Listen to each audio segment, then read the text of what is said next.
नमस्कार मेरे दोस्तों, एसपीएस स्टडी पॉइंट के इस यूट्यूब चैनल पर आप सबका बहुत बहुत स्वागत है। आज की इस वीडियो के माध्यम से BSc third year semester 5 botany का मैं मॉडल पेपर डिस्कस करने वाला हूं। ये मॉडल पेपर 2024 और 25 सत्र के लिए बहुत ही मोस्ट इम्पॉर्टेंट होगा। आपको बता दें, जैसा कि बीएससी के फाइनल ईयर में सेमेस्टर 5 और सेमेस्टर 6 इन दोनों में आपको 2 सब्जेक्ट केवल और केवल पढ़ना है। जैसा कि बीएससी फर्स्ट ईयर और सेकंड ईयर में आप लोगों ने 3 सब्जेक्ट मेजर के रूप में पढ़ा था, लेकिन अब बीएससी के फाइनल ईयर में जब आप पहुंचेंगे तो आपको एक सब्जेक्ट ड्रॉप कर देना है, यानी कि 2 पेपर आपके होंगे। केवल और केवल मेजर विषय के रूप में 2 सब्जेक्ट होंगे, चाहे आप जो चूज करें, जूलॉजी बॉटनी, जूलॉजी केमिस्ट्री या फिर फिजिक्स या बॉटनी, जो भी जिसका स्ट्रीम हो उसके अनुसार ही चूज करेगा। और प्रत्येक सब्जेक्ट के 2 पेपर होंगे। जैसा कि हम बात करें यहाँ पर 5th सेमेस्टर की, तो 5th सेमेस्टर बॉटनी का 2 पेपर होगा। ठीक है, पेपर फर्स्ट और पेपर सेकंड, दोनों पेपर 75 मार्क्स से होंगे। 75 नंबर के दोनों पेपर आपके कराए जाएंगे। तो चलिए सबसे पहले हम पेपर नंबर फर्स्ट का मॉडल पेपर आज की इस क्लास में देखते हैं। पेपर नंबर फर्स्ट बॉटनी का जो आपका है, उसका पेपर टाइटल है plant physiology, metabolism and biochemistry. ये आपका पेपर टाइटल है। जैसा कि मैंने बता दिया, 75 मार्क्स का आपका ये पेपर कराया जाएगा। चलिए, अब लिखित पैटर्न के हिसाब से आप सबको पता है कि पेपर सेक्शन वाइज आते हैं। Section A, section B, section C, 3 सेक्शन में प्रश्न होते हैं और 3 प्रकार के प्रश्न पूछे जाते हैं पेपर में। दोस्तों, लगभग विश्वविद्यालय में, यानी ये मानकर चलिएगा 98% जो विश्वविद्यालय हैं वो इस बार जो परीक्षा करा रही है वो लिखित पैटर्न पर करा रही है। ऑब्जेक्टिव एग्जाम्स होंगे नहीं, तो आप लोग लिखित पैटर्न वाला मॉडल पेपर तैयार करने का प्रयास कर दीजिए अभी से ही। ओके, चलिए, तो हम यहाँ पर सेक्शन ए के प्रश्न की चर्चा करेंगे। अब यहाँ पर मैं आपको आगे बढ़ने से पहले एक बात और भी बता दूं, ये सभी प्रश्न जो मैंने तैयार किया इस मॉडल पेपर में, ये प्रीवियस ईयर जो क्वेश्चन पेपर हैं उनका एनालिसिस करने के बाद में मैंने तैयार किया है। और जो हमारा अनुभव रहा है लगभग 4 वर्षों का आप लोग के साथ, ठीक है, तो उसका उस अनुभव और ये जो प्रीवियस ईयर क्वेश्चन पेपर है उनको कलेक्ट करके ये मॉडल पेपर तैयार किया है। ये मानकर चलिएगा 98% सक्सेस देगा ये आपके एग्जाम में। पहला प्रश्न हमने चूज किया है वेरी शॉर्ट प्रकार का, वो है रूट प्रेशर। रूट प्रेशर क्या होता है, इस पर आप संक्षिप्त टिप्पणी लिखिए। वेरी शॉर्ट टाइप के प्रश्न बनने की संभावना होती है, तो ये आपका पहला प्रश्न हो जाएगा। दूसरा क्वेश्चन जो आपका पूछा गया था वो माइक्रो एंड माक्रो न्यूट्रिएंट्स क्या होते हैं, इस पर आप संक्षिप्त टिप्पणी लिखिए, या इस पे आप जो है 50 शब्दों में इसका उत्तर दीजिए। सेक्शन ए का जो उत्तर देना होता है वो 50 शब्दों में आंसर आपको राइटिंग करनी होती है। 50 शब्द में, 50 वर्ड में इसका आंसर आपको लिखना है। और प्रत्येक क्वेश्चन जो आपके होंगे वो 3 नंबर के होंगे। 10 क्वेश्चन पूछे जाते हैं सेक्शन ए में। तो 2 प्रश्न हमने क्लियर कर लिया। तीसरा प्रश्न है ग्लाइकोलिसिस। ग्लाइकोलिसिस आप लोगों ने बीएससी के फर्स्ट सेमेस्टर में बॉटनी में पढ़ा था, ठीक है, तो ये इसमें आपको टॉपिक मिलेगा ग्लाइकोलिसिस का। ये क्वेश्चन वेरी शॉर्ट टाइप का है, पूछा जाता है। नेक्स्ट आपका आ जाता है इसमें, देखिए क्वेश्चन नंबर 4, जिसमें है define the Calvin cycle. Calvin cycle क्या होती है ये आपको बताना है। दोस्तों, ये क्वेश्चन 2023 सत्र में, 23 और 24 सत्र में पूछा गया था सिद्धार्थ विश्वविद्यालय में, जिसे एसयू यूनिवर्सिटी के नाम से जानते हैं आप लोग। सिद्धार्थ विश्वविद्यालय में आया हुआ था। अवध विश्वविद्यालय में पूछा गया था, आजमगढ़ रज्जू भैया, प्रोफेसर राजेंद्र सिंह रज्जू भैया विश्वविद्यालय, ठीक है, यहाँ पर भी पूछा गया था। तो ये इंपॉर्टेंट है, इसको आप वेरी वेरी मोस्ट इंपॉर्टेंट मानकर चलिएगा। मैं इसको ट्रिपल स्टार से मेंशन कर दे रहा हूँ, ट्रिपल स्टार से मेंशन कर दे रहा हूँ, ठीक है। चलिए, ये रिपीटेड है। अगला है स्ट्राइड क्या होता है और वैक्स क्या होता है। ये दोनों पूछे जाते रहते हैं भैया, वेरी शॉर्ट टाइप के क्वेश्चन है, तो इनको भी आप क्लियर करके चलेंगे। अगला जो बनेगा आपका वेरी शॉर्ट टाइप का प्रश्न वो रहेगा व्हाट इज द रुबेस्को क्या होते हैं और हिल स्टेशन। इस बार सबसे ज़्यादा आने की जो संभावना है वो हिल स्टेशन की है। हिल स्टेशन क्या होते हैं और रुबेस्को, ओके, मोस्ट इंपॉर्टेंट। नेक्स्ट आपका है क्वेश्चन नंबर 7, जो कि है बायोलॉजिकल इंपॉर्टेंस ऑफ आरएनए। ये भी 2023 सत्र में पूछा जा चुका है। आपको अगर सिद्धार्थ विश्वविद्यालय का क्वेश्चन पेपर आप लोगों ने देखा होगा, हमारे चैनल पे है, तो आप ये क्वेश्चन मिल जाएगा। बायोलॉजिकल इंपॉर्टेंस ऑफ आरएनए लगभग 3 विश्वविद्यालय ने 2023 और 24 सत्र में पूछा हुआ था, ठीक है, तो ये इंपॉर्टेंट प्रश्न है। आपका अगला आ जाता है what is peptide bond. Peptide bond क्या होते हैं। पेप्टाइड बॉन्ड से संबंधित आप सभी को पता ही है, ठीक है, आप लोगों ने पढ़ाई है जूलॉजी में, इसको बहुत अच्छे से पढ़ा है, केमिस्ट्री में भी पढ़ा है। ठीक है, तो पेप्टाइड बॉन्ड आता रहता है, एग्जाम में बहुत ज़्यादा पूछा जाता है, पेप्टाइड बॉन्ड तैयार कीजिएगा। नेक्स्ट आपको मिलेगा न्यूक्लियोटाइड और न्यूक्लियोसाइड। ये भी आप लोगों ने बीएससी फर्स्ट ईयर और सेकंड ईयर दोनों में बहुत अच्छे से पढ़ा है। मुझे आशा है कि आप सब क्लियर आप लोगों का तैयार होगा। जितने भी मॉडल पेपर हैं हर बार क्लास में मैंने हर सेमेस्टर में इस चीज़ों को दिया है। बीएससी के फर्स्ट सेमेस्टर में आप लोगों ने जूलॉजी में न्यूक्लियोटाइड और न्यूक्लियोसाइड पढ़ा होगा। आरएनए डीएनए पढ़ा था, डीएनए क्या होता है, आरएनए क्या होता है, इन दोनों में डिफरेंसेस क्या हैं, डिफरेंसेस भी आप लोगों ने पढ़ा था। ठीक है, आरएनए डीएनए में वाटसन एंड क्रिक मॉडल आप लोगों ने पढ़ा था, वो भी आपको यहाँ पर मिलने वाला है। बहुत ही मतलब जो आप लोगों ने आगे पढ़ रखा है ना बीएससी के फर्स्ट ईयर सेकंड ईयर में, बहुत ही हेल्प करेगा सेमेस्टर पेपर में। वही सारी चीज़ें इसमें हैं लेकिन थोड़ा सा विस्तार से है। अगला देखिए हाइड्रोपोनिक्स है। हाइड्रोपोनिक्स क्या होता है, हाइड्रोपोनिक्स सिस्टम पूछा जाता है, बहुत ही कॉमन क्वेश्चन 10 नंबर प्रश्न है। हाइड्रोपोनिक्स सिस्टम एक प्रकार का ऐसा सिस्टम है जहां पर बिना मिट्टी के पौधों को उगाया जाता है, किसकी सहायता से, जल की सहायता से। ठीक है, पानी रहता है और पानी में ही उनको जो न्यूट्रिएंट्स हैं, पौधों के पोषक तत्व हैं वो डाले जाते हैं और बिना मिट्टी के पौधों को उगाने की एक प्रकार की ये तकनीकी है जिसको हाइड्रोपोनिक सिस्टम कहते हैं। ओके, तो ये 10वां प्रश्न मोस्ट इंपॉर्टेंट है। ये मानकर चलिएगा कि ये सेक्शन नंबर आपके बी में आ सकता है, सेक्शन ए में नहीं आएगा तो बी में आएगा, अगर बी में आएगा तो ये 10 नंबर के लिए आपसे पूछा जाएगा। क्लियर है, तो हमने सेक्शन ए की चर्चा कर ली। दोस्तों अगर आपका कोई भी कमेंट है तो हमसे पूछ सकते हैं, क्वेश्चन अगर आपके मन में कुछ भी है तो आप पूछ सकते हैं कमेंट के माध्यम से। ओके, चलिए अगला देखते हैं section number B. Section B है आपका शॉर्ट टाइप क्वेश्चन, जिसमें प्रश्न की संख्या तो लगभग लोग मानकर चलिए 5 से 6 होती है, जिनमें से केवल और केवल 3 प्रश्नों का उत्तर अब देना होता है। 3 प्रश्नों का उत्तर आपको देना होगा और प्रत्येक प्रश्न जो होंगे वो 10 नंबर के होंगे, यानी कि 30 नंबर का ये सेक्शन रहेगा आपका। ठीक है, और शब्द सीमा की बात करें यानी वर्ड लिमिट की बात करें तो 200 शब्दों में इसका प्रत्येक क्वेश्चन का आंसर आपको लिखना है।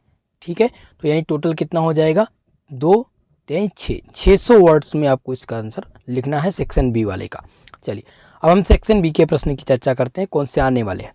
पहला प्रश्न यहाँ पर देखेंगे, discuss the structure and mechanism of enzyme action. Enzyme action का मैकेनिज्म मतलब क्रियाविधि और इसके स्ट्रक्चर, ये दोनों आपको बताने हैं। ये पहला प्रश्न हो गया। दूसरा क्वेश्चन इसमें है जो कि है explain the mechanism of nitrogen fiction. Nitrogen fiction का टॉपिक बहुत ही महत्वपूर्ण है दोस्तों, आने वाले एग्जाम के लिए ये प्रश्न रिपीटेड हैं। हर विश्वविद्यालय ने अभी तक इस क्वेश्चन को पूछा हुआ है, सो इस क्वेश्चन को BBIP मानकर नोट कर लीजिएगा। Very very most important question है। चलें अगले प्रश्न की ओर, क्वेश्चन नंबर सेकंड नंबर प्रश्न यहाँ पर देखने का प्रयास करेंगे आप लोग। पूछा गया है कि explain the mechanism of nitrogen fiction, discuss the importance of nitrate reduce.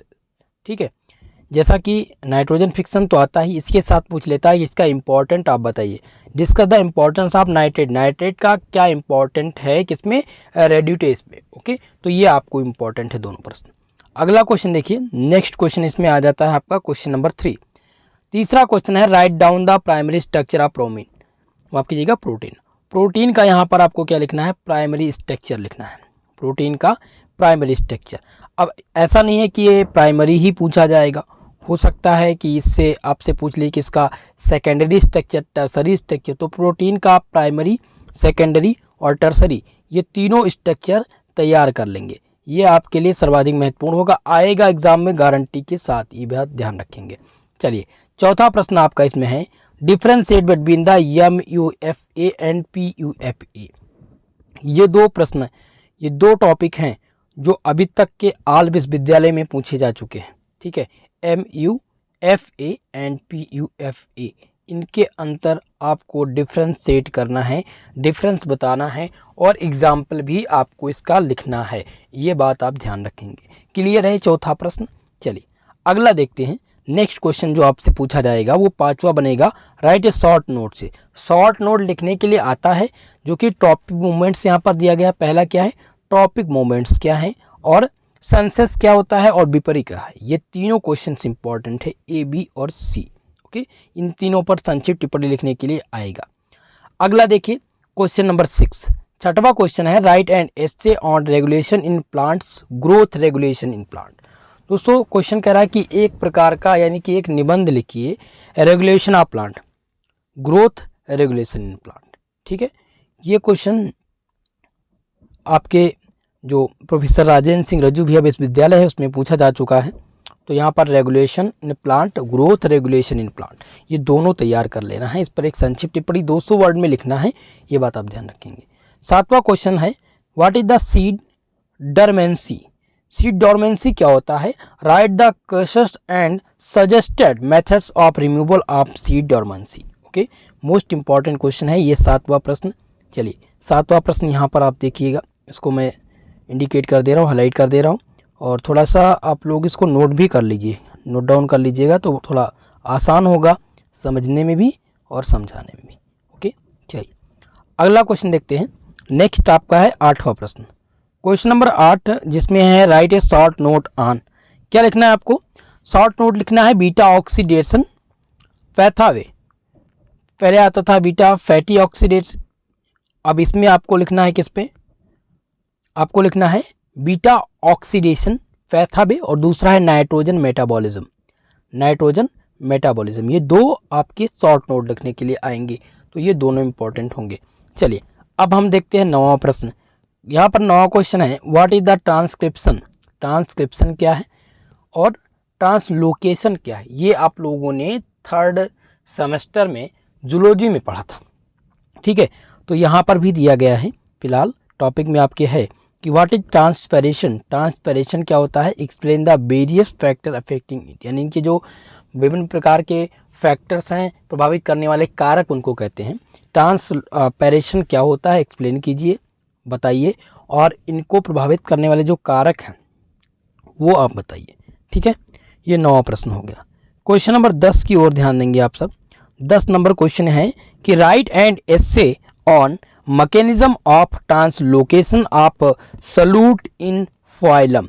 ठीक है, यहाँ पर क्या कह रहा है कि एक एस्से लिखिए मैकेनिज्म ऑफ ट्रांसलोकेशन। यहाँ पर दिया गया ट्रांसपायरेशन और ये देखिए ट्रांसलोकेशन, दोनों चीज़ें एग्जाम में पूछी जा चुकी हैं, इस बार आने की गारंटी है दोस्तों।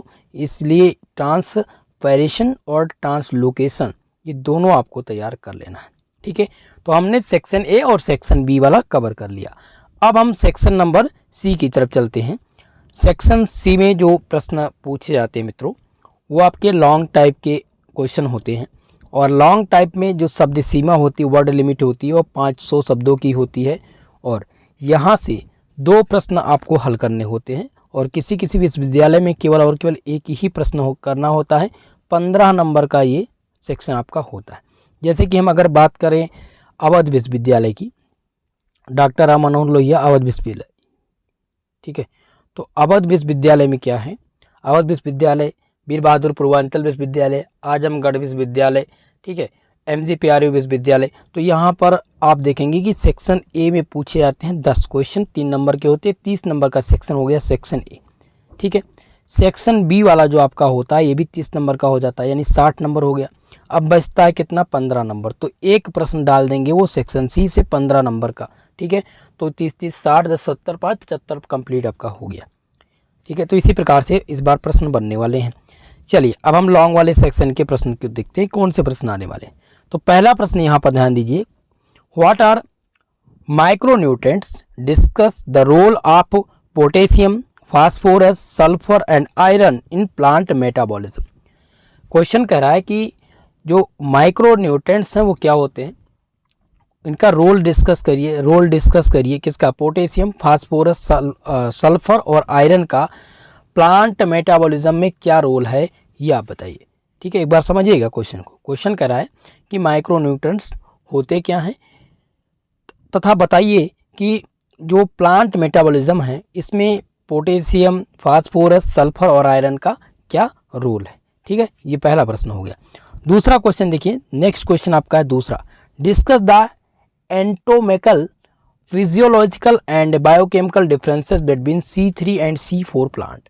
मोस्ट इंपॉर्टेंट है, C3 and C4 plant guarantee के साथ। अगर आपको भैया 15 नंबर चाहिए, गारंटी के साथ लिखित गारंटी देता हूं, अगर ये क्वेश्चन नहीं आएगा तो मेरा कॉन्टैक्ट नंबर दिया गया है, उस पर आप कॉल करके हमसे बता सकते हैं, कह सकते हैं, और जो भी आपके समझ में आएगा वो बोल सकते हैं।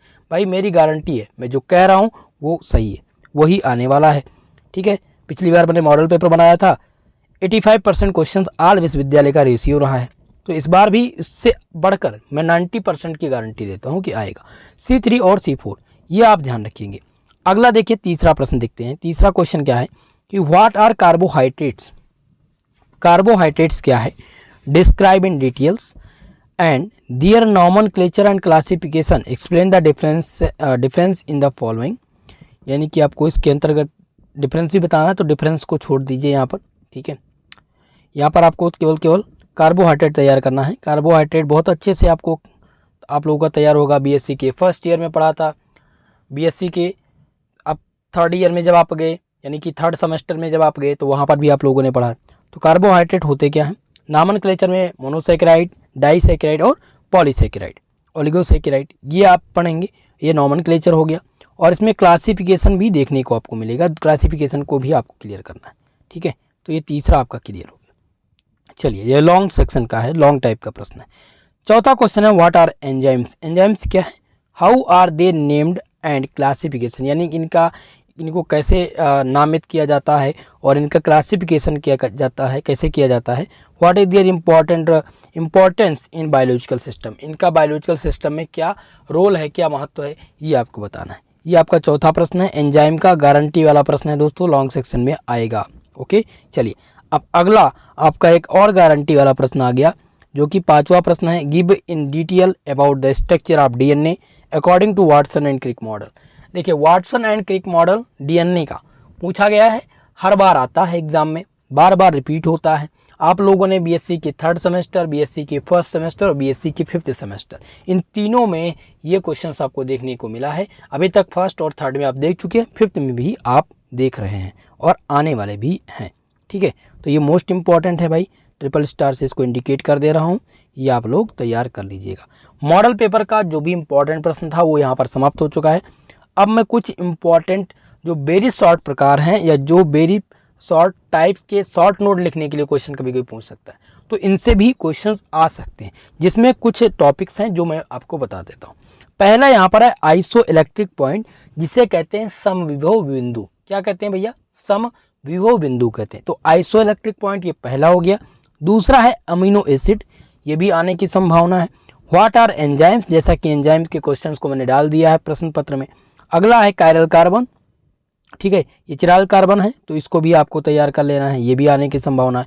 ओमेसिस क्या होता है, और संदेव प्लांट क्या है, ये भी आने की संभावना है गारंटी के साथ। तो इतने ये मोस्ट इंपॉर्टेंट आपके क्या थे भैया, टॉपिक थे या क्वेश्चंस मान लीजिए, ये आने की संभावना है। इन पर 50 वर्ड प्रैक्टिस कर लीजिएगा इनको लिखने का। कंप्लीट इसका सॉल्यूशन टेलीग्राम चैनल पर मैं डाल दूंगा विथ पीडीएफ, यानी कि इसके आंसर के सहित। ठीक है, तो आपको और समझने में थोड़ा आसानी होगी। दोस्तों, वीडियो को लाइक शेयर कर दीजिएगा। जो भी हमारे इस चैनल पर नए हैं, चैनल को सब्सक्राइब कर लीजिएगा। ओके, तो आज के लिए बस इतना ही, मिलते हैं नेक्स्ट वीडियो में, तब तक के लिए जय हिंद, जय भारत।